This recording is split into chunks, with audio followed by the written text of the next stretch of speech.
Thank you very much. Let me just say that there is nothing that a man received that he wasn't given. So I think it's just an academic exercise. Don't let that affect what we are going to do today. It took me time to understand that God deliberately exposed us to some of these things because of an assignment that he wanted us to do. So it's not of he that willeth, nor of he that runneth. It's God that shows mercy. So the provost of this revered tertiary institution, the Adeyemi College of Education, distinguished deans and management staff of this institution, the LOC chair and members of LOC. I also appreciate the lead paper presenter. I trust that whatever presentation will be given will be a backup to what we are doing too. And students of this university, ladies and gentlemen, it will have been a great pleasure for me to see a lot of students, honestly, because most of the things we're going to be talking about, alleviating the impact of COVID-19 pandemic through vocational and technical education, has to do a lot with them, all right, rather than even those of us who are aged. Okay, the reason being that we can guide them, but they are the ones that makes things work. Today, in Africa, the country to watch is Rwanda. Rwanda is doing so much that within the next 1.5 decades, Rwanda will be top there over most of the countries in Africa. Why? She's really working on the shoot, totally. And that's why Paul Kagame had earned a lot of my respect. And I'm hoping that before I will exit as the VC of Bowen University, I should be able to bring Paul Kagame to Nigeria as a convocation lecturer. That's one of my dreams. Anybody who will work on the future of his nation or his country or posterity, there are people actually that are making waves, not people making money. So today, before I will start, I will burden you with a 6-minute film, which I will plead that you will kindly watch. Okay, it's also talking on. It's going to be something I will follow on that, and that is, do you know? Do you know? This is the most current. Do you know? And you need to know if the time we are in, we can make the best use of it. Let me say that during the COVID, with all sense of modesty, during the COVID-19 pandemic, Bowen University was the first university in this country that moved from conventional teaching to virtual mode of teaching. Why? Is because we were already thinking about it. We didn't know pandemic was going to come, but we were already thinking about how can we do it so that all over the world we can attract lecturers to teach our students. Cambridge, Oxford, whatever, anywhere, Nigerians, Africans who are making waves there, how they can give us slots of their time, whether in the night or so. And so when we started thinking about that, we started purchasing, even though my professors felt, no, it will not work, and so on and so forth. But of course, that's the job of leadership. If there are no opposition, it doesn't make it sweet. So we continued, and we were making these purchases in preparation for it, and so on. Because leadership means that the leader must be 2,000 cubits ahead of the people. The leader must see what the others don't see. Now, if he doesn't see what the others don't see, then he's blind. And it's not fit to lead. So we started doing that, and then COVID came. So immediately COVID came, we sent our students home even before Osun State closed schools. All right? Immediately they said they saw the index case in Ekiti. And they said that index case in Ekiti had lived in Ibadan for 10 days. And you know Ibadan to Iwo? Iwo is just a suburb of Ibadan. Most of my lecturers come every day from Ibadan. And so we know we're in trouble. And so we had to close school. And within 1 week, quickly train our colleagues on how to move virtual. And of course, when you say no virtual teaching, no salary, nobody will argue with you. So we moved to virtual. And while we moved to virtual, because of that, we were able to pay salaries among all the private universities. We didn't reduce salaries. People paid 25%, some paid 50% during COVID. We paid 100% salary, and all of them were paid latest by the 25th of the month. In Bowen, by the grace of God, between 23rd and 25th of every month, the salaries are paid. It makes people to be able to plan. Okay? And so on. So, but of course, in Bowen too, a man do 3 months work. All right? But we always appreciate that fact. By the time we're getting to, well, the Federal Ministry of Education knows this. Because when they heard what was happening, they invited us to come to Abuja and to talk about what we are doing. And I was there to speak. The Minister of State for Education was there. The Permanent Secretary, Otono, was there. And the people in communication and digital economy and so on. And we shared a story with them, which if time permits, I may share this. If time doesn't permit, then we'll leave it for another day. We shared a story to them and telling them that when you tell this generation of young people that they are not serious, they don't know anything and so on, it's because we didn't understand them. If we understand them, we will know that we are the one that has a problem and not them. And quickly, let me just give a summary of the story. Most of us, when we grew up, we were placed, we had the opportunity of interacting with our grandmas and grandfathers. All right?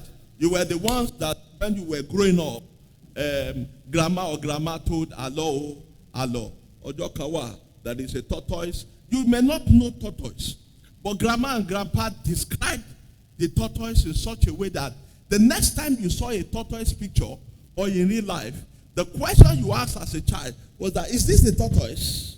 Now, those were the first teachers that developed your imaginative ability. So you were the kind of people that, because your imaginative ability was strongly developed, it was easy for you to just imagine, to hear something and imagine.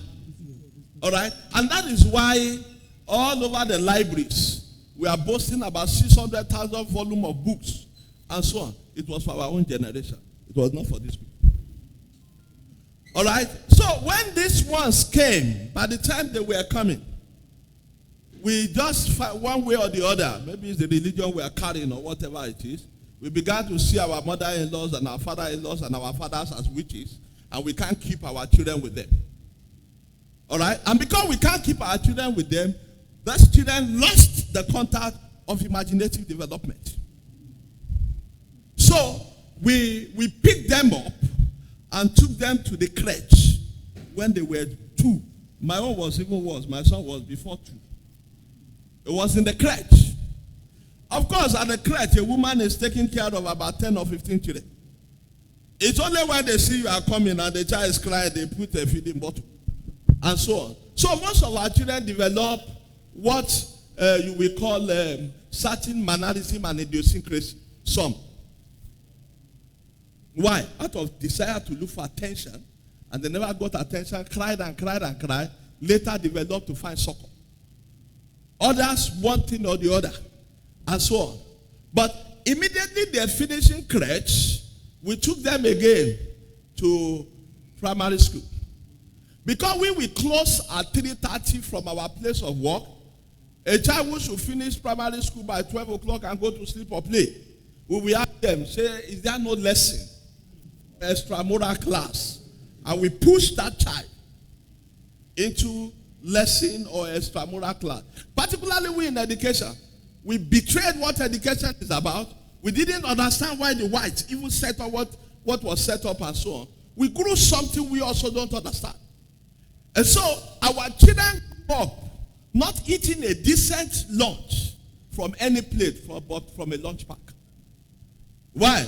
They're always having the lunch between 12 when they finish school to when they will go to lesson. All these things have a bearing on the child development. And so when we finish again and we pick this child and we are going home, when we get home, we bring a carryover from our home, from our work to home. And the child wants to interact with mommy and daddy. And then you say, no. Let me go and look, I put Tom and Jerry for you. Don't disturb me. Go and watch Tom and Jerry.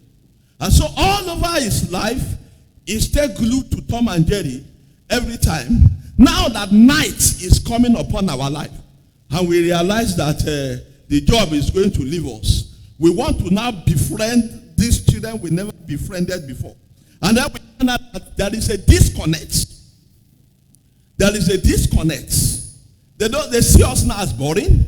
They would rather prefer to watch the television than watch us, and so on. And then we begin to complain. Today, if you have a toddler, maybe a 4-year-old, all right, by the time who purchased the television in the house, you are struggling and pressing the channel changer to get your preferred channel. That toddler is either one touch or two touch. He gets to his cartoon and he sits down and watch it. And woe betide anybody who tries to change it when he watches. Then you imagine who taught this child. Over time, there have been a gene-environment interaction that evolved a generation that is totally different from ours. And until we understand that, education will not be possible to disseminate educational material, educational knowledge to that generation. It will be impossible. So these are not generations you expect to imagine. These are generations you will expect that because they develop themselves watching Tom and Jerry, every time you need to teach this generation, it must be pictorial. It must be pictorial. If you teach outside pictorials, you teach outside videos, you teach outside pictures, you teach outside animation, you teach outside cartoons, there's no way you can read them. You just lie. You deceive yourself. So we actually made the federal government realize that there is nothing wrong with that generation. It was the monster we created. The monster we created today, if this generation see anything happening, even a fatal accident, the first thing they do is to catch it and put it on status rather than helping. We created it. And so we created this monster. We need to do everything that we ought to do so that we can alleviate the level of monsterism so that it doesn't become a serious situation for them. It's already becoming. Most of the guys, they are picking on bandits and so on all over the country. They are not men like you, sirs. They are young people. And so, if we want to teach them, we must understand their peculiar situation, and we must begin to think in that context if we must reach them. COVID has even made it worse. COVID has made it worse. So if we want to alleviate COVID-19 pandemic, all right, through vocational and technical teaching, these are with the direction we must begin to take. And I want to plead with us that don't let this just be one of the conferences we do and we go to sleep.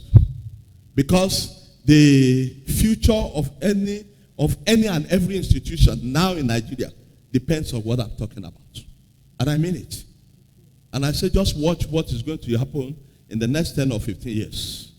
Even government-owned public institutions, they will be left on their own to go and look for money.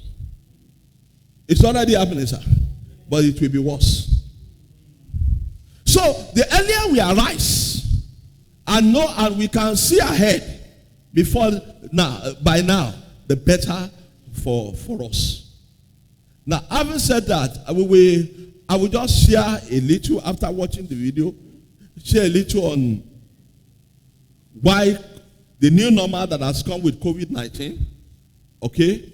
I will share also a little about the impact of those new normal on the economy of Nigeria. If anybody tells you that Nigeria is rich today, he lies. Nigeria is super broke. That's why you don't know when the next salary comes. That's why government keep cutting your salary and lying that it is IPPIS or whatever. They're just tricks. The future now of Nigeria lies in the private sector. And even when you talk about institutions. And that's why I started by saying that the COVID year, usually, Bowen University will borrow money 1 month in a year to pay salaries. The only year we didn't borrow was the COVID year. And that will put an end to borrowing. Okay? We must begin to think outside the box. Okay? By the grace of God, by August or September, we're again going to push salary up by 25% for all our staff across board. The difficult times are actually the times when those who know their Lord will do exploits.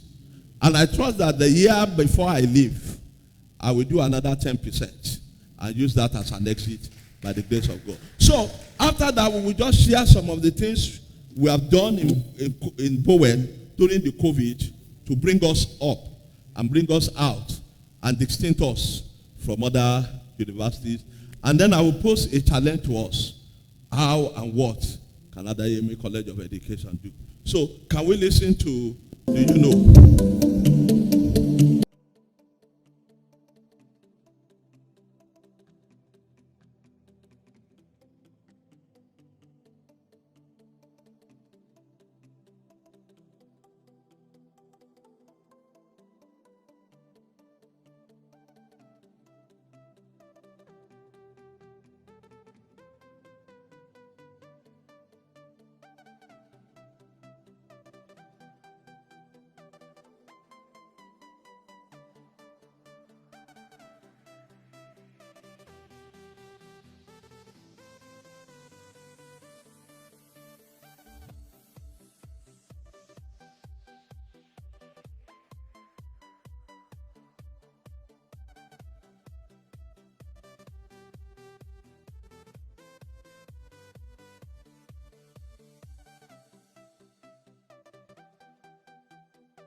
Thank you very much. This is reality today. This is reality. It doesn't matter whether you believe in the digital world or so. It doesn't matter. It's beyond what you think. It's beyond what you believe. Zoom was not worth 100 million US dollars until COVID came. By the time COVID came, Zoom spiked up to what? 2 billion US dollars. What we're saying is that knowledge has changed. Knowledge has changed from commodity-based economy. Our economy has changed from commodity-based. When our fathers sell cocoa, when Nigeria is talking about oil and so on and so forth, to hell with Nigeria's oil. Oil has gone. Commodity-based business had gone. It moved to knowledge economy, where teachers become very relevant, where teachers, ASU can dictate and ASU can dictate what they want to collect and so on and so forth. Today you can say they can no longer dictate. IPPIS, slash your salaries, even what you have agreed with government. Yes, because most of what you teach today, we will get it on Google. We get it on Google. Go to Google, yes. Even the worst one, Wikipedia, which is terrible, that's a terrible one. Yeah, you will get information on Wikipedia, so why should I waste my time? Today, the world is talking about digital economy. And it's not only just by name. COVID had made it to become more a reality than anything else. I have students in Bowen who, even in their hostel, they are earning money.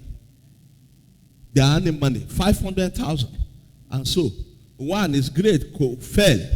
Was one of our top students. His grade fell because of big projects he was getting and doing. So I have to, and I asked that he was depressed. I have to ask that they should bring him, let me talk to him. I have to say, you must prioritize. You must earn this. You must keep moving in this if you can make more. And so on. So we want to look at, for vocational and technical education, how can we alleviate the impact of COVID-19? Whatever you say, how COVID came is immaterial. Yes, it's immaterial. Some say it's a natural disaster. Well, I doubt it. Some say it is man-made, whatever. Some say it is whatever. But whatever, it has come to stay. Now, just when we thought that we were getting out of COVID, a Delta variant has evolved. The Delta variant is worse than the previous COVID we were fighting with. This one does not have the same symptoms with that one. And so somebody was telling me that, what are we going to do with this? That I said, look, COVID will not go. COVID will not go. Don't deceive yourself. If you like, go and pray. It won't go. Malaria did not go. As we live with malaria, so we will live with COVID. So it will not go. It has become a flu that is part and parcel of us. Vaccination that are made does not guarantee that you won't have COVID. So, what we are saying is that because of that, it's already making us to adjust to life. For me, whenever I see plenty people, I will put my mask. Yeah, I will put my mask. Okay, I don't want to be the guinea pig. So, what we are saying is, in the midst of all this, how do we steer issues? In Bowen today, a level will always be at home because we want good spacing and so on. But from what do you call it, June, the 300 level were not in school. We were teaching them at home. We were teaching virtually. So they were taking lectures remotely. So they now came back in June to the school, and then the 200 level went home and to continue, and they're having their lecture remotely now. It has come to stay. There is nothing anybody can do. God forbid an outbreak. If there is an outbreak anywhere, nobody will send his child to that school again. So we must begin to see how we prepare ourselves solidly for the new normal. So this message is both to the learner and to the trainer. We must think about how we must alleviate so that we make, alleviation is making the problem less severe. How do we make the problem less severe? How do we overcome the dilemma caused by COVID-19 pandemic and what have you? Today, whether many of us are directly or indirectly hit by the news of a friend or a loved one who did not survive the pandemic. If you listen during the pandemic to the Secretary General or the DG of World Health Organization, you will know that even WHO became confused at one point in time. There was confusion in the process of understanding the COVID-19. Melinda Gates mentioned that this is how we'll be packing dead bodies in Africa over COVID-19. She was surprised that the dead body were packed in Brazil, in Italy, in whatever. In fact, the Cuban doctors came to Italy to help the Italians. And today, Bill and Melinda Gates are divorced. I don't know, but I have a premonition it has to do with COVID-19. Kofi Annan, you know Kofi Annan.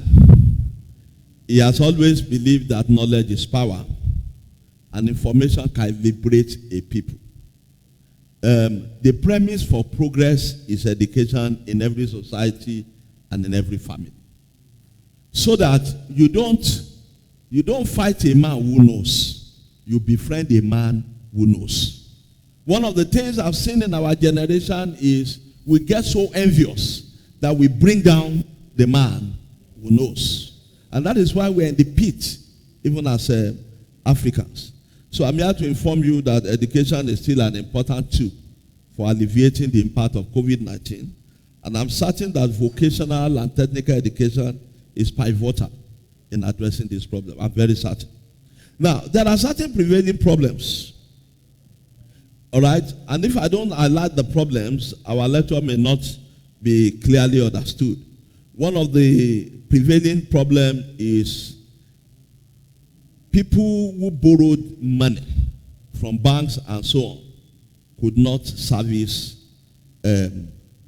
even service their loan. And so it led to depression. Do you know that there was a time here that even when you want to fix money, I'm talking about 4 or 5 months ago or 6, you want to fix money, the interest is just 1%. It's just 1%. There's no business. So how can where will bank get money to increase your interest? So one of the worst things to do today is to go and keep money in the bank, because the money you keep in the bank today, in the next 3 months, you cannot purchase what you should have purchased now in the next 3 months. Inflation is increasing by 33.3% in Nigeria. That is what it means. So if a man wants to keep money, he had better change it to US dollars or pound sterling and keep. Now, those are the effects of pandemic. Nigeria was distributing money without census. Whether they really distributed or not, only God knows. But at least they were distributing. Right? And the people became more hungry. And the people were breaking warehouses. I hope you remember. Those are impacts of COVID-19. No responsible government locks down a people and then will not make provision for the people that you have locked down. And that was why even when there was another opportunity for another lockdown, the government quickly would not do that because it was killing the economy. So that is one of the big problems we are still battling with now. The second thing is that there is sharp decline in oil revenue of Nigeria, and this may continue for a very long time. There is drop in the price of crude oil because buyers, countries like China and the rest that we rely on, and so on, they are already finding alternatives to survive. They're already finding alternatives. And so, even when the budget for last year was developed on $60 per barrel of crude oil, by the time it was March, we reviewed it down to $30 per barrel. We reviewed the entire budget. It shows that that country is in trouble. I don't know how you look at it. But honestly, Nigeria has no money.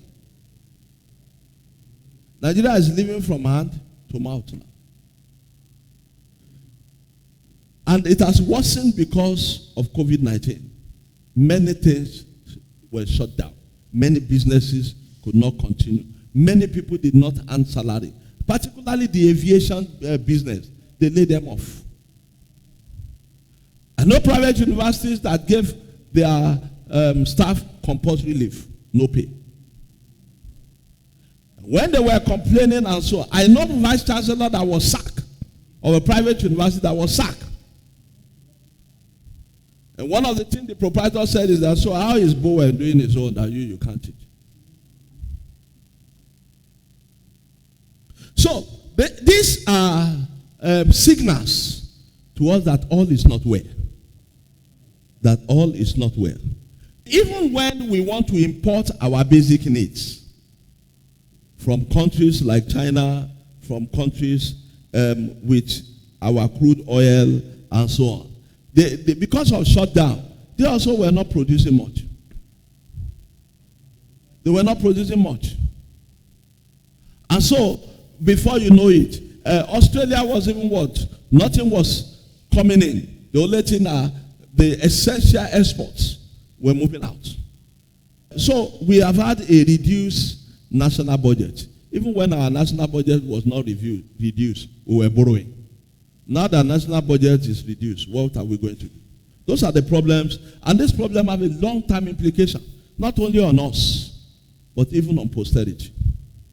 Our stock markets crashed all over. Nigerian stock was worse, but because the investors started putting their money in the U.S. Treasury bond, because the U.S. government still has some integrity. So they were buying the U.S. Treasury bond. Nobody was buying Nigeria Treasury bond. No Nigerian was buying Nigeria Treasury bond. They were buying the U.S. Treasury bond because they know that the U.S. government, one way or the other, will stand by their word to pay you back. But you cannot be sure of Nigerian government who is even thinking about squandering your pension fund. So, with all this, it has resulted in a geometric rise in numbers of job loss as a result of COVID-19. If you follow Bowen well, you will know that this time last year, we laid off 127 staff. Not because we don't have money or so, but because the culture we are trying to build, they don't fit into the culture.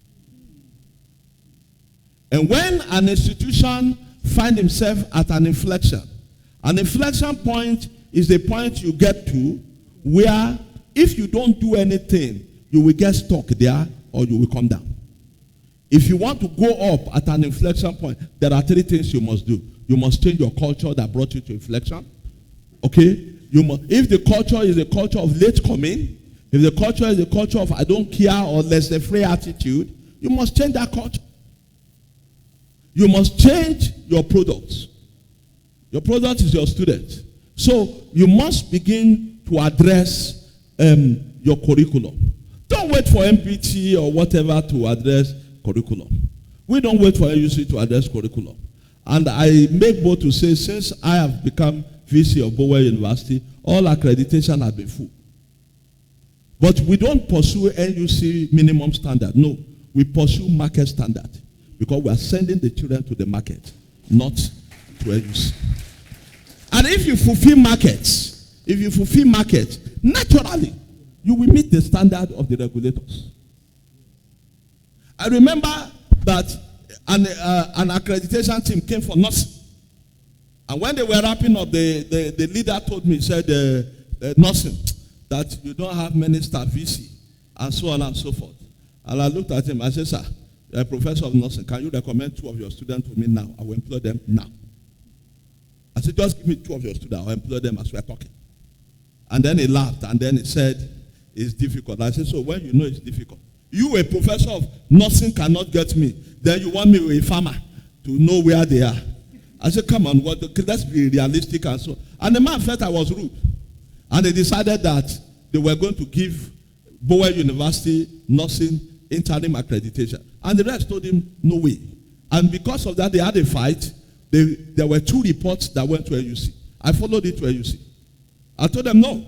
I said, I will blow the thing. Even the little support we supported them with, I will put it on the newspaper. I said, what are you talking about? This guy doesn't know what he's talking about. Technology has left him behind. And so, AUC told us, wait. Just wait. When we will review everything. So we got full accreditation for nursing. Enough of us playing the cowards. Let's begin to hold our regulators also. Recently, we had an accreditation, and the team came and was telling me that your digital, your media, your digital library is wonderful. But you don't have hard copies. This is not, I say, okay, we don't do hard copies here. The children we have there, they don't read hard copies. Their library is on their phone. Why should they read hard copies? Hard copy is for people like you. We don't do hard copy here. And so on. Let the regulators know that this time had passed. And so on. So you must begin to talk wherever and so on. We won't spend money. When they say, but you must get, I say, you know, if you force us to get, you know what I'm going to do? I will photocopy from that digital and bind it for you and keep it there. So we must begin to make people who will address and alleviate the COVID-19 pandemic implication on this country must be people who will be bold to challenge the status quo. And so, if you must exit an inflection, you must work on your product so that your product can stand out. All the past 3 years, Bowen University have been competing and so on, and our students have been either first, second, or third across board. Because when they come back, we sit down with them. What happened? How did they ask this? And so on. And we incorporate it into the curriculum. When we see our graduates get out, they get a job. Like one of our graduates, we called our graduate Bowenians. A Bowenian got a job in HP. HP is one of the top paying blue chip industry in this country. And we asked him, yes, the last stage you were 10. How did you get the job from among the 10? And he said they were asking for what social intervention have you ever participated in? He said, my father is a pastor, so we go on evangelism. So I carried that one, NACAM, decorated it, shared it with them, and so on. And they got the job. So we began to put social intervention into our curriculum. Meaning that in the community and the environment, we get some of our best students to go and see how you can help these young ones who are trying to do WAEC, trying to do JAM, to give them extramural and whatever. You are already intervening socially. So the third thing you must do when an institution is at an inflection point and it wants to move up is that it must change its business model. I spoke about culture, I spoke about product, I spoke about business model. The business, we change the business model in Bowen because we know that there is no way we can begin to use the template of a public university in a private university and we will make it. Public university gets money and intervention from TETFund. They get money from CBN. They get money from government. They get money. You don't get. And you are using their template. Of course, you will crash. So you come to Bowen, there is no department today. There is no department. We have wiped up departments. You only have programs. So if you wipe up department, you have wiped up chair and special table for the head of department. You have wiped up, what do you call it, messenger for the head of department, secretary to the head of department. You have wiped it up, and so on. It's the program the head of department faces. And what do? We give him a desktop. We give him a desktop on his own office, no special office. All right? We give him a tablet. All right? And then we say, look, we don't sell circular in Bowen. No. Circular, messenger is kind. No. Everybody is connected to the WhatsApp group. Principal officers have a WhatsApp group. Every provost has a WhatsApp group with his lecturers and with the students. So once the registrar drop it in that WhatsApp group, it flies over. And within seconds, everybody gets the information. That is what technology has done.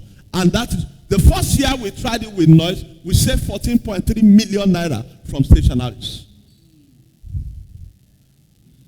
Now, there is, therefore, one of the many reasons why I actually decide to honor this invitation, just like I was telling the distinguished dean, was that I had to move from Kano, and the flight did not come on time, and I got to Lagos at 3 a.m. today. And of course, at 3 a.m. you cannot step out, so I was in the airport up till 7 when I need to check in to take a flight to Akure. And so it was when I was coming in that I called my friend, Dr. Oladepo, and said, get me a place where we take a bath and change, and so on. So, but why this becomes very important to me is that, one, I feel that if the nation must make any step forward in anything, it depends on its education institutions. Anywhere in the world, there have never been any result or any change. They came from tertiary institutions. And I believe that until we catch this and begin to run with it, we may gradually begin to go into extinction. God forbid, the college will get to an inflection, if it's not even already at an inflection. Because why am I saying it? Look at your roofs. I move around, I see, whilst we're moving around, I see, and I say, no. This is not what it should be. But when government will not release anything, when you will fight before you get anything from government, when you go and defend budget, and while you are living, they say, go and drop so amount, and so on. How can it move? But we must now develop something. Because why? We are scholars. For scholars, solution never end. Everybody look at you as a bundle of solution. So we must begin to look for solution somewhere, somehow, somewhere. If I sit over the affair of education in this country, I won't give support to, I will tell universities and all of you to go and look for money. The only people I will support is that I will give loan to the students so that they can pay their school fees, whatever school fees you give. But we cannot stop you from fixing the school fees. Okay? That's what even me, you are saying, we do. Because if the private universities are surviving, then I ask you, you have all this facility. What's the problem? The fight between Oyo and Osun State government over LAUTECH is this matter. Osun State government is saying, Osun State University is there. We are not giving them anything, they are surviving. Why must we begin to pour money on LAUTECH? And there are so many facilities. But until LAUTECH will change its business model, there is no way that LAUTECH. But if LAUTECH change its business model today, you'll be surprised what LAUTECH will do and what LAUTECH will achieve. We must begin to look at it in the face of COVID-19 to begin to say that there are other models beyond the model that we are running. Why do you need 4 messengers in a department? Doing what? Doing what? So most times you will see them gather under the tree and they are gossiping. So we must begin to address, and we must be bold about it, or else we won't have a nation. One day, just like they did with Zambia, Chinese will come and take over our nation. So that's why we came. We are not prophets of doom, but we just want people to be able to see the future of Nigeria. That if nothing is done about the current economic decline, what we see ahead is going to be terrible. Criminality and banditry, you know already. There is going to be another brain drain. It happened in the 80s when our professors of medicine were moving to Saudi Arabia and so on. You will have brain drain. Today, why nursing is selling more than medicine is because everybody wants to go to Canada. And the easiest way to go to Canada is to read nursing. So there is already a new brain drain as a result of all this. And there is nothing we can do to stop it except we change our attitude. And like I said, the strength of every nation is its tertiary and quaternary. It's at tertiary and quaternary level. Tertiary levels like this and quaternary levels like universities. That's where the strength of the nation is. And when we talk about vocation and technical education, I believe it well. But I believe that Nigeria had lost what it should be and what it is. While I was in the Leibniz University in Hanover in Germany, there was a man who has a PhD in science, and he was a technician. Paul D was a short man, a German, the technician. But whenever my director of that institute is leaving and so on, he will ask Paul D to go and teach the PhD students. I didn't say undergraduate, I said PhD students. Now, if I did a design about studying using gas to study movement of gas in plant and so on.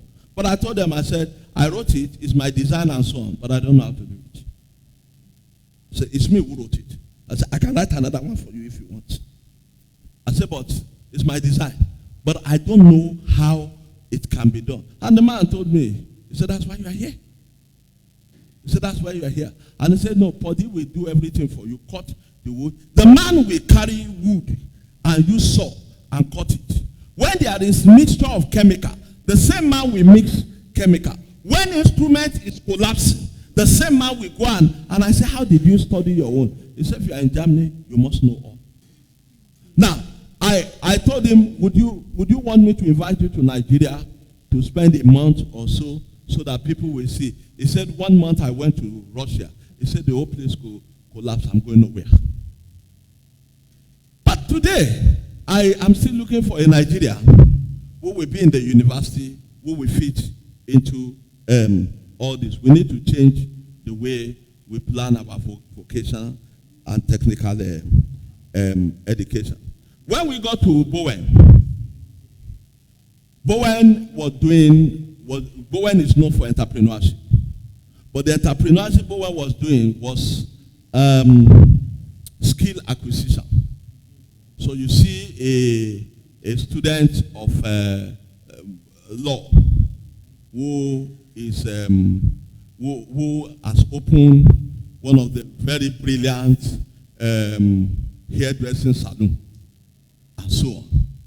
And when I came and I started asking myself, would I send my daughter to read law? And then she comes to open an hairdressing salon.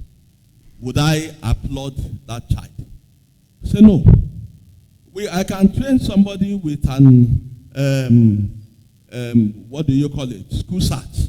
Expose that person, he will open an hairdressing salon like this and make it good. So this kind of vocational training and entrepreneurship thing is not for you.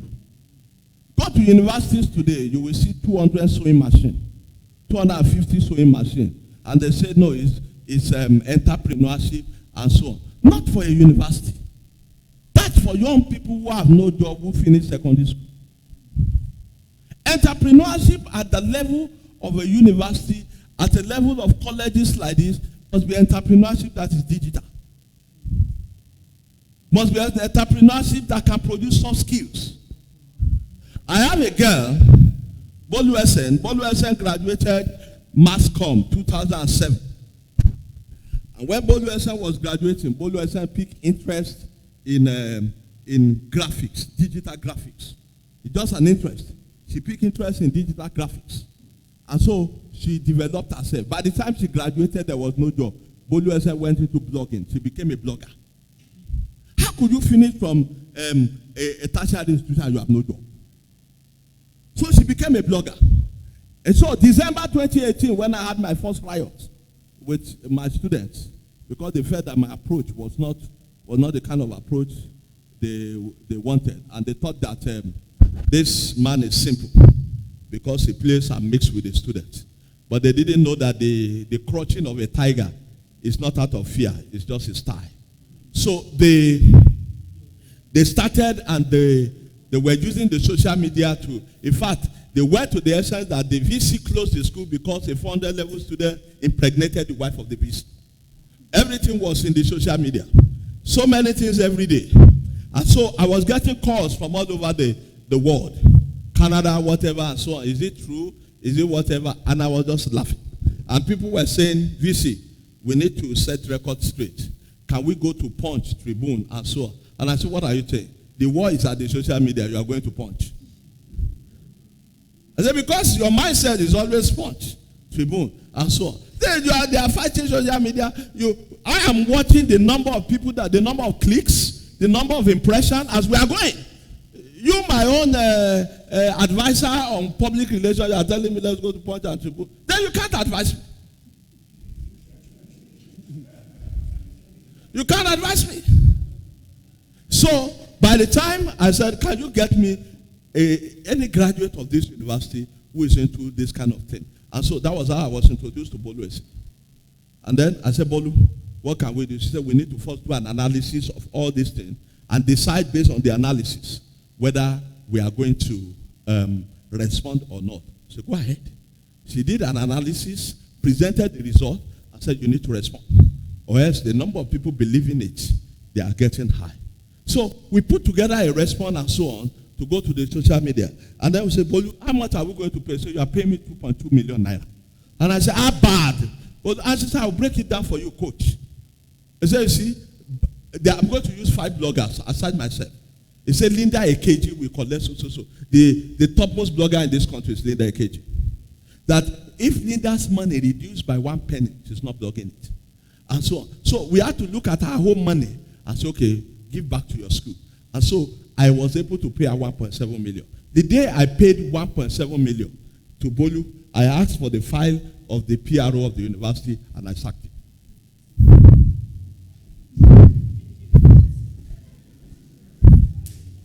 The reason is because if you are not relevant, you are not relevant. It's not about sentiment. Business has nothing to do with sentiment. Sentiment will always be with you, but sentiment will keep business. If you have a business and your brother will come pick chicken, you have a chicken business, pick chicken. Another one is your in-law, say, this is fat, it's picking chicken, and so on. Watch whether that business will start. You don't mix sentiment with business. And you must let the others know that it's business time. So, that was today. Bolu SN is the graphics manager for West Africa for Cadbury. Cadbury is a multinational. They gave her a brand new SUV, and this guy is less than 35. And then he's earning a basic salary of 15 million per annum. And I said, Bolu, even me, your VC. Now when I become VC, I got a brand new vehicle. He said, coach, that's your time. This is our time. So what we are saying is that we must begin to address the curriculum. This curriculum that they are giving us can never influence the world. The world has changed. You watch what we are. It said, by the time what you have taught that student in 100 level, by the time he gets to 300 level, 50% of it are irrelevant. They are irrelevant. And that's why our students, our graduates are not getting jobs. Today, of all universities in the country, Howard University is the 6th most with high employability by students measurement. We're 6th. And what we are saying is that we're doing everything to get to the top. Because you must ensure that your graduates are employed. So when we talk about the questions we need to begin to put on the mindset of our graduates is, how do you start a business? Startups. You can see everywhere now they're talking about startups. Our students went on a competition. Was it 2 or 3 weeks ago? Yes, in Abuja. They were bringing ideas that can bring startups. So they went on that competition. They sent the ideas. 6 of them, they worked on the idea. Of course, they have mentors. And so when it was time to go demonstrate, it was both industries, and because you must pitch. You must pitch your idea. So by the time they went to pitch and so on, they came third. They are the only university, all right, that got to the final. The others were industries. First and second were industry. We're the only university that came in that got top. Because we have 1 week lecture free. Nothing 1 week. It's usually entrepreneurship and innovation week. And we bring people from all over. Anywhere we see any great man, we bring him to Bowen. Because we know that when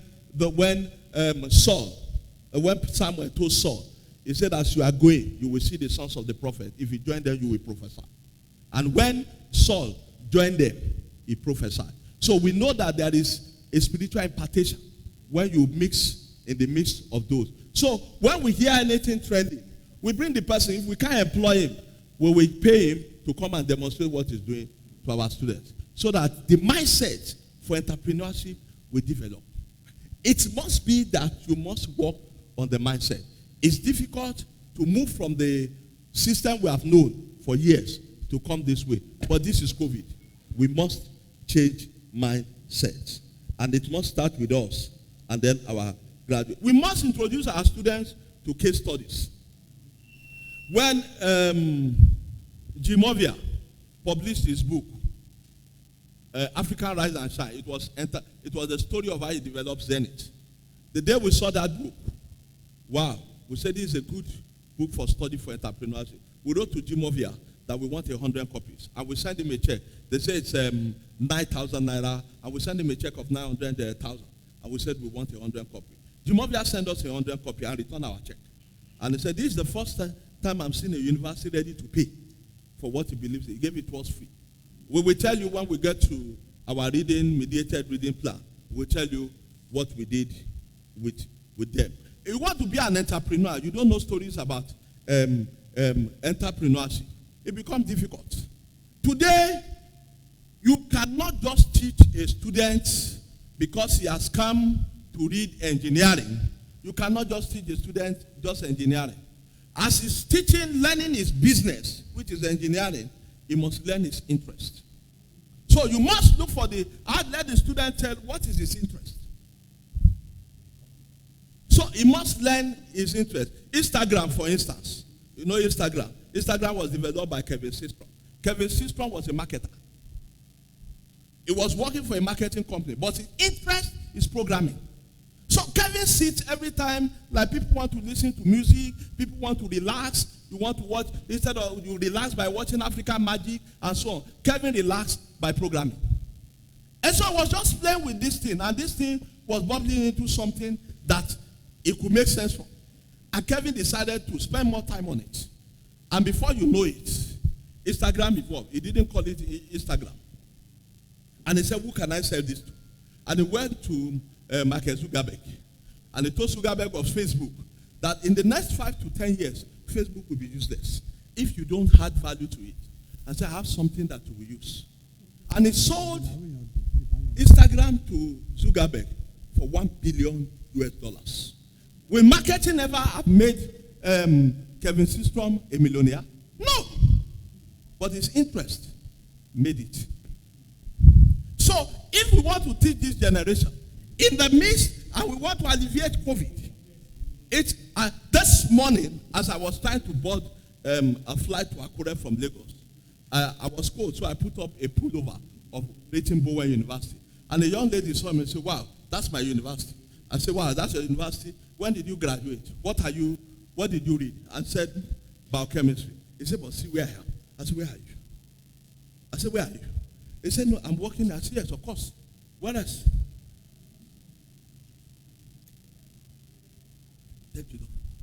I said, where else? What you read was your business.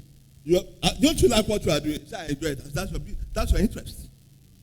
So you can either make it from your business or from your interest. So both of them must keep moving together. So our entrepreneurship must be such that we open incubator spot for entrepreneurship, and the student decides based on his interest where he wants to go on entrepreneurship. You may see a nurse, a student of nursing, who has a very big flair for event planning. Of course, there's no way you can put event planning into nursing. They don't look alike. But during, a relaxation time, she can walk over to the entrepreneurship unit for event planning and develop herself. And before you know it, she may never practice nursing. She may never practice nursing. She doesn't need to practice nursing. All she needs to do is to use the knowledge of nursing to improve and influence whatever her interest is. That is all. I know Dr. Segun Falope is an old man now. This man read veterinary medicine in those days, the 70s, and so on. But one of the things Segun Falope is known for, anywhere in the world, anybody who belongs to the Full Gospel Businessmen Fellowship would have heard of Segun Falope, was that he sells water. He drills boreholes and whatever, and he became a multimillionaire in that business. So we must always emphasize to our students that you must develop your interest and your business to go together. That's why when the young man was making 500,000 and so on, we didn't block him in school. And when it was affecting his studies, all we need to do is to mentor him and say, no, this is how you need to move and move on. Yeah, so that is that. Entrepreneurs, we must develop our students so that they know when they have an idea, what to do with the idea. How do I start up? How do I get an investor to buy into my idea? Do our students know when we say these are angel investors or these are venture capitalists? These are things that entrepreneurship must teach in class. A difference between these investors and to know what kind of investors you need to meet. If a young man meets Tony Elumelu today and needs support and so on, Tony Elumelu will stand as an angel investor for him. But if a big company meets Tony Elumelu for business and so on, Tony Elumelu will stand as a venture capitalist. You know that Tony Elumelu Foundation is putting a lot of support for young people across Africa on startups. These are men that are great that we should celebrate. We must teach our students how to pitch. We do pitching competition in Bowen. That means you have 10 minutes to share your idea and to convince this person why he or she has to put her money into that idea. That's pitch. You must be able to pitch. Those students did pitch their whatever in Abuja, and that was why they became third. Yesterday, even when they've come back, yesterday again, the university gave them envelopes to appreciate them.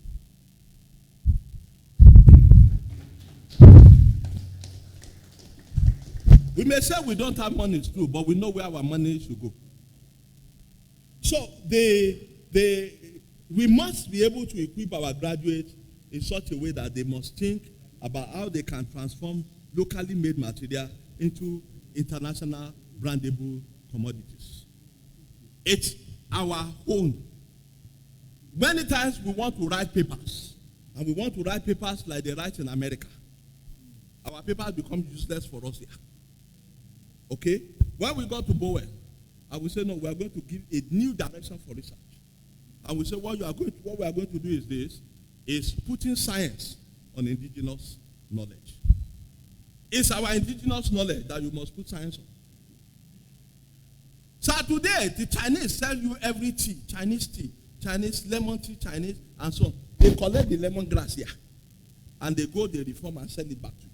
Why can't we collect our own lemongrass ourselves and work on it, and even if we are not exporting, let us be taking it. But we have a mindset and we have developed it in our children. We don't at all support anything that is local. It's not a class. Go and see the Indians. America today borrow money from India.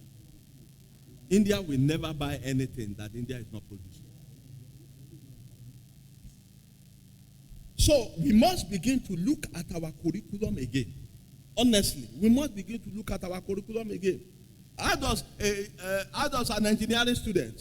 We have many engineering students graduating. None of them has visited Aba. Yet many things is happening in Aba. We have not organized an excursion. Our students are going to Aba.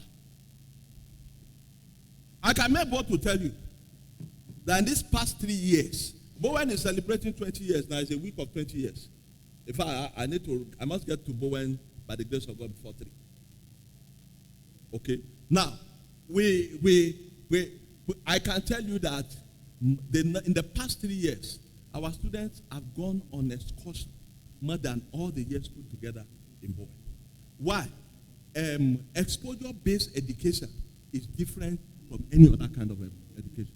If that child sees it, he can never forget. If he does it, he will keep it for life. So, classroom. Go and watch them in Europe and everywhere. Primary school children, this is how they will hold rope. And the rope they are using to count them, to make sure that they are crossing over entering bus, they are going on this excursion, they are going on that excursion, and so on. And later we want our own children to compete with these other children who had been developed with great exposure from beginning. We lie.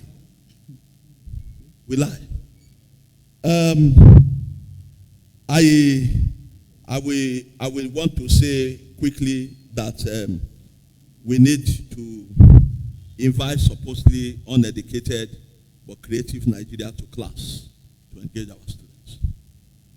We must begin to invite people we think they are not educated, but who are making waves to class. There is one Obasanjo that made aero amphibious car. The car moves in water and moves with whatever. We paid him 800,000 to come to Bowen. Come to Bowen, come and spend 2 days. Let our students see what we are doing. Demonstrate it and so on. He said we paid him 800,000 naira to say come over. By the time he was coming, the government of Oyo saw him and they wanted to hijack him. So he got another business to come to Oyo after he had finished from Bowen. One of the persons we are trying to bring to Bowen, we're still struggling about, is Dike Chukwumerije. Dike Chukwumerije is an entrepreneur. And that's the first man I see that used literature in entrepreneurship. And Dike was telling us that was the man who contacted him. And Dike was telling us that for every 1 hour, 1 million. Yes, listen, gentlemen, listen. Please, just listen. There is nothing special. You can also do it. This man, Professor, what is that his name? This professor in Lagos Business School.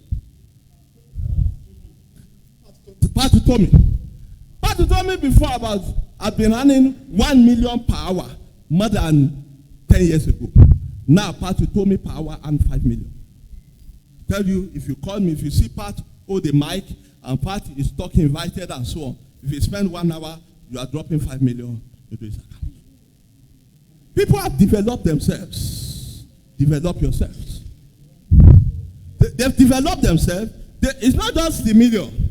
They spend time on books. They spend time on, they have managers they are paying salaries to. They have whatever they are doing. So what are you talking about? Dike Chukwumerije, any topic, just give him any topic. He's coming without holding anything to talk to you. We are still having professors that they must carry paper like this and glue their eyes before. Let's educate ourselves. Let's move the way the world is moving. That is how we can get out of COVID, alleviate COVID experience. Bring people you see. There you see agree to this. Now, They call them professors of practice. Bring them to whatever. You don't need to which curriculum. Let's get away from this sickness of curriculum.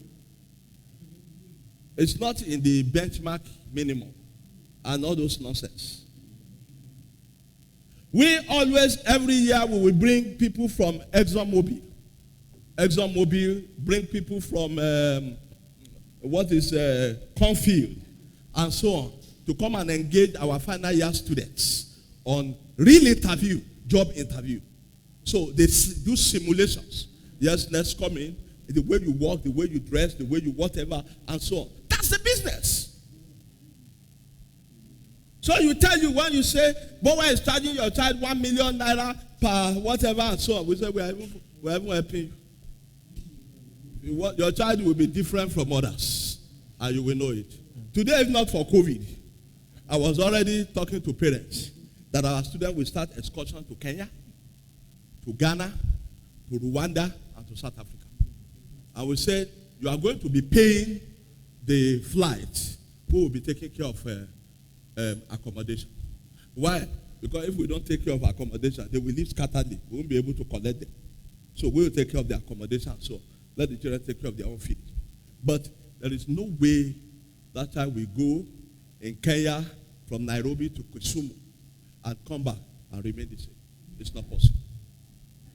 That is where the way we can alleviate. Using people who have used their vocation in such a way that they've become successful. Let's take them to visit them. Let's bring the people, let them interact with them, and so on. Something will begin to happen to the minds of these young people. That's why I'm saying that I wish they are the ones I'm actually talking to. Our curriculum must teach our student money management. Our curriculum must teach money management. How your mother cannot just come into your business and pick a chocolate and say, "Nah, I like this one." Say, "Mama, it's 500 naira. I will pay for you today. Tomorrow you come, bring your 500." It's your mother. But that's business. Before, for years, I was MC. More than 10 years ago, I did it for years. I didn't know I can make money. Until people like Bovi, Basket Mount, I've been doing this thing long before these guys came. The only person that maybe I may say we would have been equals and so was Alibaba. These boys came, they become millionaires. They become millionaires.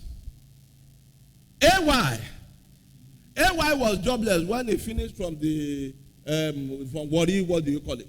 But when he was in school, he was always organizing shows and inviting Alibaba. So when Alibaba saw AY on the road or in Lagos, was saying, "So where are you?" Say, "I don't get a job." Say, "You don't get a job." Did you what you do before not be job? Are you crazy? Do you know how much I make? That was how AY became. AY is the lead, most richest comedian today in the country. The things we look at, I say, God forbid, may my child never, may my child never, may my child never. Mrs. Fashola will never miss any of these comedian show in Lagos. If you watch it, I watch it. It's my business to watch it because I must talk to my students. Mrs. Fashola will come with a table, 1 million naira, just for 2 hours. And you laugh.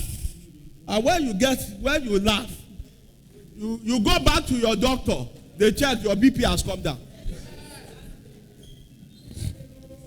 Those kids we think are not important. They are the ones that are selling. They are the ones that will alleviate this COVID time for us. We must teach our students the skill of negotiation. Every entrepreneur must know how to negotiate. Today, our children, when they say this blouse is 5,000 naira, say, "Daddy, give me 5,000 naira, let me buy." No good businessman does that. Contractual agreements and so on must form what is in our curriculum. There was a time I thought I was organizing, negotiating with this company. What do you call them? Coppers and that ends with Copas. Water, PWC. PWC. Price Water Copas. All right? And I thought that I have done a wonderful negotiation. I broke it to half. I talked everything, and they finally agreed. And when I was talking to this woman in my council, she said, she wants to bear load you now. So I said, I'm a son of an Ijesha woman, and so on and so forth. They said, no, we can't do it at that time. I brought her into the deal by telephone conference. When I saw the way this woman was doing, and so on, she broke it down again by 30%. I told her, I said, ma, you'll come and teach my master's student on negotiation. It's not about professors and so on. These people have been in the industry for years.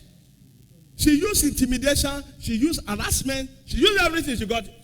She told them that, I remember those times I was working in PWC. Then you people, it's not PWC, you were coppers. I was there. And so, those, they said they are our guys, they have gone and so on and so forth. Then she will come back to the issue again. When they disagree, she will go to another, So what she was telling them is that, I'm far from you, I beg. Negotiations. Because we don't know negotiation today, our leaders are signing agreements that are written in Chinese and they don't even understand the sign. And they sold the nation. We must teach our students to work as a team. There is nobody that is looking for a champion. No. The time of champions have ended. It ended with Goliath. Teamwork. Let students come. You can see there's a graduate, there's some 2-3 boys who graduated from Babcock. They are the ones that put Fluva Wave together now, a payment platform. Those boys are making it. I have a boy who finished in Bowen. All right, Steve. Steve was invited to, California, Silicon Valley, to come and talk, and they said, you mean Nigeria has a product like this? The guy is paying himself 80,000 naira per month. The lowest person in his company is earning 400,000. And the day he told me, I said, you got it. You got it. Teamwork. Let them know teamwork. Digital awareness and competence. Our teachers don't, whether you are digitally, you are a digital enthusiast, you are a late adopter, mommy and daddy, go and learn. There is nothing stopping you. You may not run like them, but you must understand it. When we want to do exam through COVID, and they said they're going, and I said, any exam that we cannot invigilate, I won't do it. And they said, no, coach, it will be difficult. I said, there's nothing on the face of the earth that is difficult. Let's use our head. We were meeting every night. Every night. Today in Bowen, anywhere in the world you sit, we will invigilate you. We will watch you like this. As you are doing the exam, we will keep capturing and archiving every 30 seconds what you are doing. Once your laptop has a webcam, once you have a webcam, and before you do the exam, you must allow us to access your webcam. Our students thought we were joking until when we said you can't do the exam, you are only wearing a brazier. Say, hey, you can see me. The world has gone beyond this. And why did we do that? The deputy executive secretary of LUC were having a meeting virtually, and they made a statement. He said, all these things they are doing, the thing they are doing is because they are doing multiple questions, multiple answers, MCQ. Multiple choice questions. That's why. When it comes to real, you will see the university will find themselves in a problem. And I turned to my team there. I said, we have been challenged. Let's prove to him that we are different. Okay? The DG of IITA came to Bowen. About a few months ago, he visited Bowen round and so on. And he came to my office and said, how can we become partners? And he said, I'm going to invite you to IIT. He said, you can spend the night. We'll put you in I house. I said, no, I'm not interested. I've stayed in I house before I became VC. And so I will just come and spend a day. He said, no, just spend the night. I said, if you want me to spend the night here. If you don't spend the night here, why should I spend the night in the house? He said, you came, you spend the day, I'll come and I'll spend the day. By the time we met, I went with a 12-man team. It was also among the team.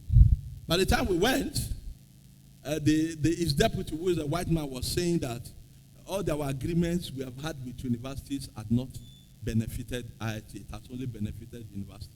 I was looking at him and laughing. Before I would say anything, the DG said, not Bowen. He said, what I saw in Bowen. He said, Bowen, technology-wise, Bowen has gone. He said, if IITA can leverage on this partnership to get into that technology. I'm talking about, if you know IITA. He said, and by the time we were signing MOU and we were leaving, I told him as he was seeing me off, I said, Doc, I know IITA is well known for cassava value chain all over the world. I told him, I said, this partnership, we are going to prepare a game application where we will use cassava across the value chain. And so that my boys have started work on game application for cassava value chain. Once that happens, we are going to patent it. Anywhere in the world, a farmer can use it, or whatever. I don't know much about digital, but I've learned at least about digital that I can use my head to say, this is what we can do. But how to do it, I don't know. So when I create the trouble, I leave it for the boys. I want here. I just leave it for them. Say, go and do it, or don't put me to shame. Oh yeah, go and do it. But it's me who will say what we will do, and so on, and leave them to it. So please, let's be, the world is technology. Let's pursue technology, and it will be well with us. Another area is emotional intelligence. Nobody in the world wants somebody who will yell, who will scream. Young people who cannot manage their emotion. Lecturers who doesn't know anything that to use insultive word and so on. The world has left you behind. The world has left you behind. Your student must be your friend. Your student, it's not superior or inferior. No. It's a team. It may just be a junior in that team. My student called me coach. And I mix around with them anywhere. It's difficult when they say VC, to even tell you that we disagree with you become difficult. Vice Chancellor. So the name itself is frightening. So they call me coach. Anywhere I go, they know the coach. Even those who are alumni now, all right, who I never met in school. I didn't know how it goes around. When they see me, they say, coach. And when I hear coach, I know that this person must be in Bowen or must have graduated from Bowen. We must do some critical thinking. Teach our students to be able to solve problems. They should be looking for problems to solve. If they are not looking for problems, our children are looking for solutions. They look for pathway of least resistance. They can never shine. Look for problems. Critical communication skills become important. I'm running now. It becomes important. I've spoken about repositioning and rebranding we are doing in Bowen. I have spoken about curriculum we have addressed in Bowen and we are still addressing. And there is nothing we have taken to NUC till date that we have not gotten what we want. All right? We have not gotten what we want. The thing is, I need to ask is, what is the vision, the mission, and the core value statement of Adeyemi College of Education? Because that is where the first matter lies. Is it the mission statement that when they started Adeyemi College, is this still what we are running? In the face of commodity economy change, knowledge economy change, or whatever, then we need to have a strategic plan meeting and address the vision, address the mission, and address the core value. That is the only way where we can begin to walk in line with our mission. Our students will tell them, we are producing leaders that will influence the future. That's what our vision says clearly. That we are producing leaders that will influence the future. So when our graduates during the EndSARS, our graduates, some of them were arrested for whatever and so on. We release our lawyers to run after them. Get them out, they must not sleep in jail. Because they are people who will influence their future. If we, the fathers, kept quiet all along, and these ones are talking, we should be able to guide them. So they know. We were sending our lawyers. There was a guy that was beaten up in Ojuelegba. Okay, but it was trending. We saw it. It was trending. She was our law student. Okay, immediately we called our lawyers. They were in Abeokuta negotiating release of Bowenians who were coppers. We said proceed to Lagos. Produce to Lagos. When you finish, give us your bill. Produce. They must get that girl out. And they went and the police refused. And when the lawyers called up, we said, call a press conference. Call a press conference there. And when they called the press conference there, that night, Mr. Speaker, Bajabi Amila heard of it and called the commissioner of police, release that girl. So if we have trained them to influence the future, and they are beginning to influence the future, why must we stand back and do as if we don't know, we don't understand what is happening? We are so much afraid that we are not making any influence. So we need to address what is our new vision. What mission must we have? What is our core values? And so as we do that, God will begin to open our understanding to know what it is. Finally, before I take my seat, I told you that the students of today, they are the Generation Z. They are the internet generation. They are the people we call digital natives. They are the 21st century generation. They are the I generation. And what do we mean is that I told you that digital is in their DNA. I share with you about a toddler that will just go and take your channel changer. It's in their DNA. And so whenever you are teaching them outside digital, you have lost them. And I told you why. I told you why. They were the ones that was born when Google, BlackBerry came, when Sky, LinkedIn came, and so on. So they understood it. They understand it better than we. We were just parasiting when we don't belong to them. But if we must influence them, because like the film we watched said, you are teaching them to address the problem of tomorrow that you don't know. So it's a difficult time for teachers now. And that means that teacher must read well and have wide understanding. You are teaching them and preparing them for the challenge of tomorrow that you don't know or you may not even be there. But you are the one that has the mandate to teach them. It's an enormous responsibility. And we must know it's a calling. It's a calling. And we must do it with passion. So today, the learning has moved away from teacher-centered learning. We are thinking about it. We don't want a teacher standing like this and facing our students anymore. We don't want teacher-centered learning. A student will ask questions. The teacher must provide solution. We want their chairs to be round so that the students face themselves in class. So that is the student-centered learning. So that the teacher becomes a facilitator rather than a teacher. Today, what they need is a facilitator. They don't need a teacher. They can get it in Google. They can get it in... You will just facilitate to guide them how to get it.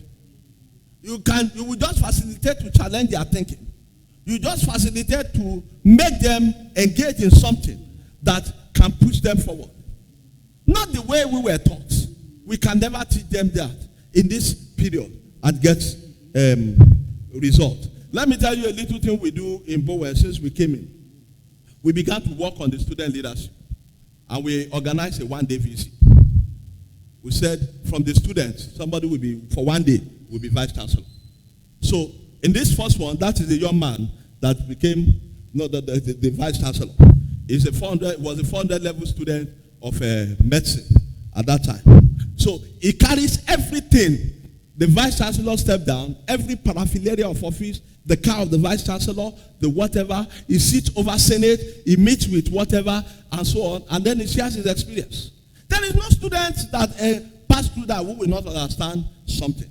Say, oh, so school is not the way I think of, and so on. When we came to Senate, he opened Senate and invited Professor Joshua Ogunwole to come and co-chair Senate with him. And so we co-chair Senate. And look, when we finished, he said, wow. See, I thought that the VC does anything he says. He said, I see you cajole your people, you whatever your people, and so on and so forth. I said, university is committee system. It's not a one-man show. That is mentoring. So even the securities I have, they become a security on that day. He mounts the entire university security. We allow him to mount a quarter guard. The quarter guard. He mounts a quarter guard and so on. He's the VC, is Mr. VC for that day. And after that, all the members in the VC's office must work to ensure that he gets. Now, how did they become that? It's a process. Everybody apply. When you apply and so on, you do examination or test. Till we keep dropping, until they become 10. When they become 10, it's about the 4 process thing. When they become 10, you pick any topic to talk to us about. And within that 10, we pick the best 3. When it becomes 3, then we leave the student to vote among those 3. So when they pick one, is the vice chancellor. The other 2 will deputize with him. Okay? And then, so you will see the principal officers of the university discussing with the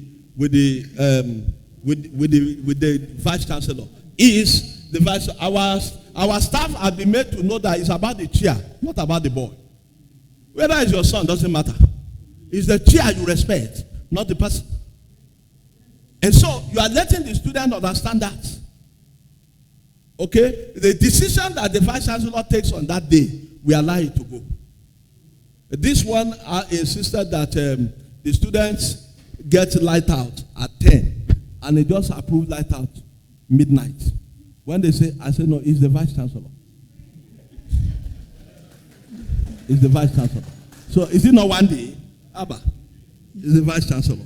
So if you see, the students were exposed to virtually everything. It goes on sport, and at the end of that one day, it will come the next day to collect a check of 1 day vice chancellor. We calculate the salary of the vice chancellor, divide it by 30, and it collects the check for that day. Time will not permit me to talk about the Jim Ovia thing, but I think we have given enough. I want to plead with you. It will not do justice to us if all we do is we clap and so on, and that is the end. But if we could again sit together, if we could again look at it again and say, how can we pick some few things so that it can begin to operate in Adeyemi College of Education? If there's any way you will want us to help, you can be sure that we do. It's not a matter of boasting. VCs of private and public universities, federal universities have come to Bowen to see what we are doing. A whole day working day. People make presentations to them and so on. Explain. Why are we doing all this? It's because we are afraid of the next generation. The Africa by 2023, Africa will begin to push up in terms of population. And Africa will have the largest number of young people anywhere in the world. And if you say Africa, 1/5 of that number will be in Nigeria. What kind of nation do we want to have? Thank you. Bless you. Please, can we give a standing ovation? A standing ovation. We can do better.